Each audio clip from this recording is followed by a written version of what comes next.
આદેશથી રે આવીને રાયના શરણે નામે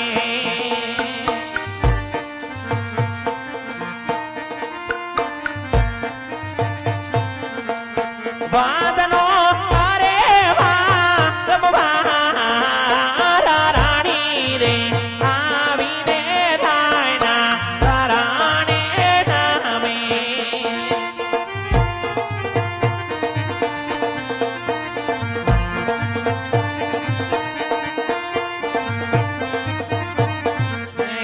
રાધે રાણીને રોઈને રાજવી અવાડું વાડા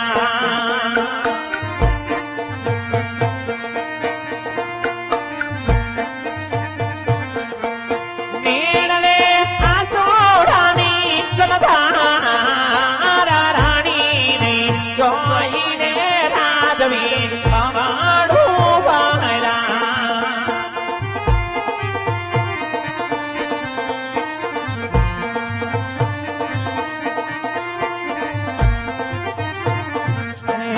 રાધે રાણીના બોલાવ્યા રાજવી બોલાતા નથી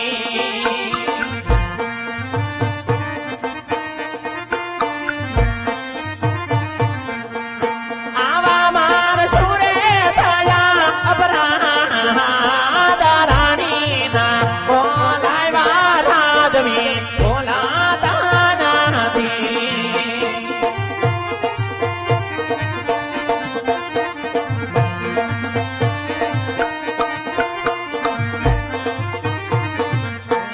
રાધે મુખના બોલા રાજવી લીધાને લીધા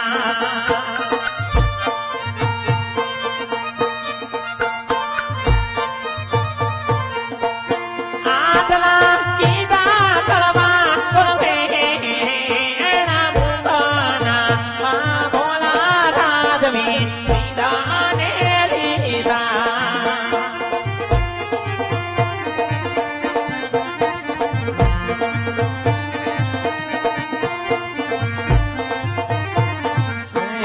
રાધે નવાને બોલો તો રાજવી દીવાણો રે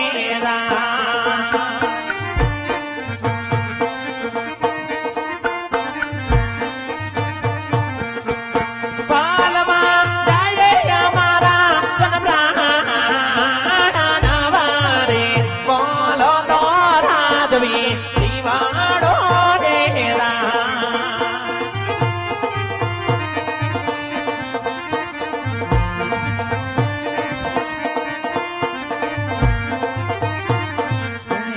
રાધે તમે રે યા તારે નાથમાં નગરની મોરા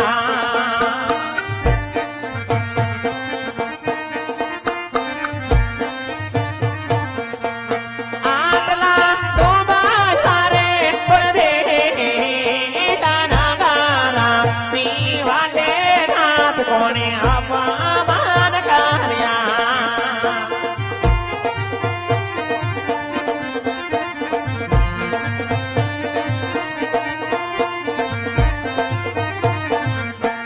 હરે દેવરાજન રે એ બહુ સતી તો આપણ જોને મીવા રાધે રાધાવી કાહે ને રાણી ભણે દીવા પ્રભુ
કરો માર કાજલ દલની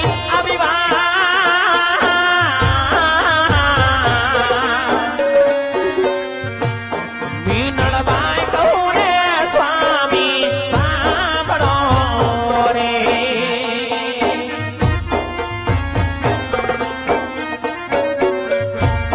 હવાથી હવાયા તોડલા રાજ મારે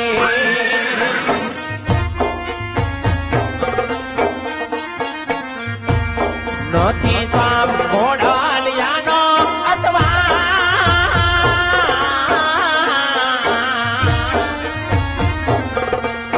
હોવાથી હવાયા તોડલા રાજ મારે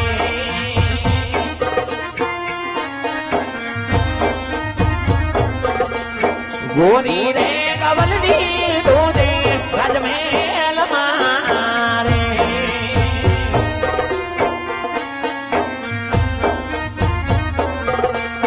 નથી સ્વામ કાયું નો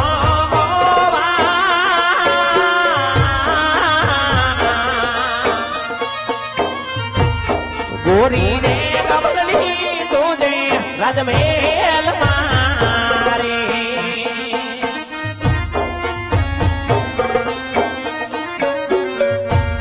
વીરને મટેલા પારણા આજ મારે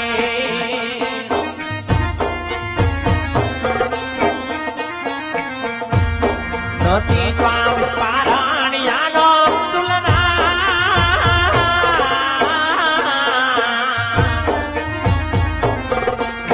હોનાલે મટેલા પાટલા રાજ મારે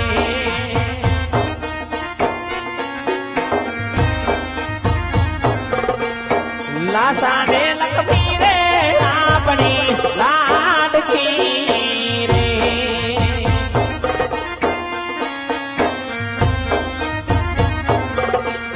સગુણા ભૈયા કેરો મારો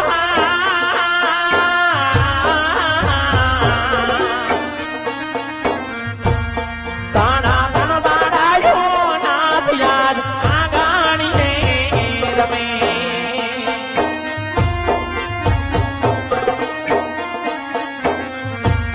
કેમે પાદિયા રે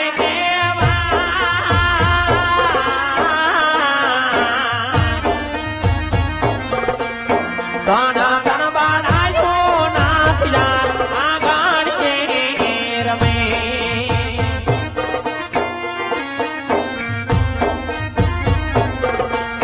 રાજમદેવ ને સતી મારા સાંભળો રે. કહો રાજન તમારા દાદા લગ્નની વાત કરો રાજવી એ રાજમદેવ ને રાણી મારા સાંભળો રે. હા રાજન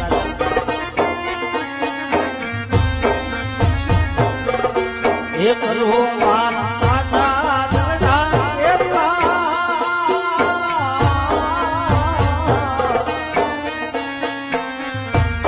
રાજમદેવ ને રાણી મારા સાંભળો રે.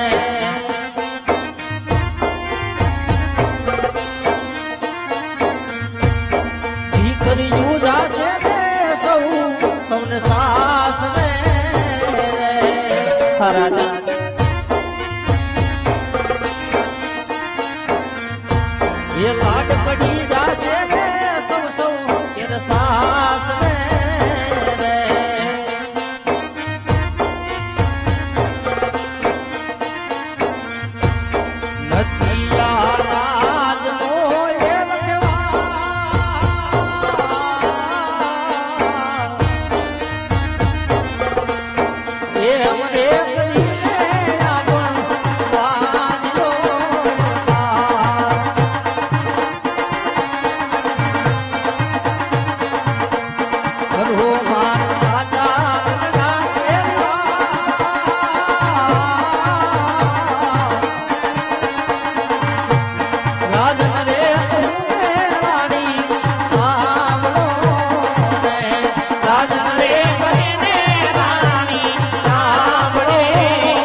આજ દાદા સૂરજના તેજને પણ ઝાકા કરી જગદંબા સમાન ત્રણ રાજકુમાર સમાન દીકરીઓ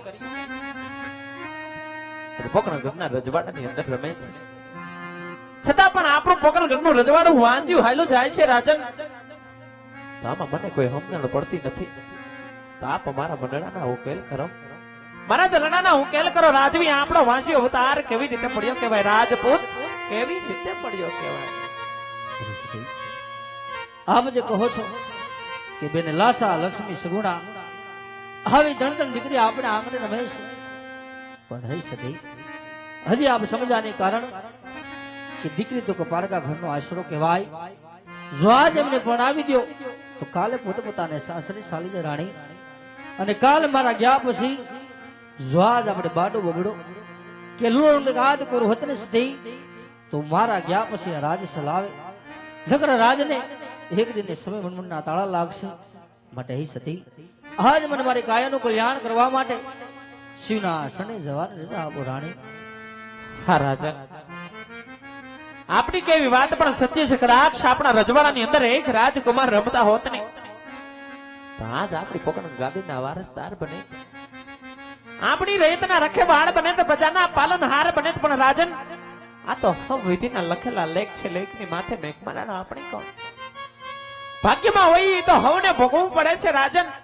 એટલે સ્વામી કર્મે નીકળો કીર્તાર હુનર કરો ને 1000 છઠ્ઠીના કોઈ દિવસ ચૂકે નહીં, આખર વેડાયા આડા ફરે.